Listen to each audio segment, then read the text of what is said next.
हुजूर अलैहिस्सलाम ने फरमाया कि मैंने कुछ लोगों को देखा कि पत्थरों से उनके सर कुचले जा रहे हैं और पत्थरों से कुचलने की वजह से उन लोगों के सर कीमे की तरह हो जाते, लेकिन थोड़ी देर के बाद फिर सही हो जाते हैं, लेकिन फिर दोबारा उनके सर कुचले जाते। तो मैंने पूछा, जिब्रील ये कौन लोग हैं? तो कहा कि ये वो लोग हैं कि जिनके सर नमाज की वजह से बोझल रहते थे, नमाज जिनको बड़ी भारी लगती थी, अजान की आवाज सुनते और फिर दोबारा सराहने पे सर डाल देते और उठने की हिम्मत ना पड़ती, तो इनके सर नमाज की वजह से बोझल होते थे और आज इनके सर पत्थरों से कूटे जा रहे हैं। तो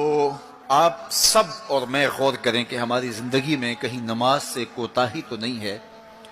और ये भी सुन लीजिए कि ये मेराज का तोहफा खास है जो हुजूर लेकर आए हैं, इसीलिए अस्सलातो मेराजुल मोमिनीन कहा गया कि नमाज अहले ईमान के लिए मेराज है। हुजूर का मेराज तो ये कि दीदार इलाही किया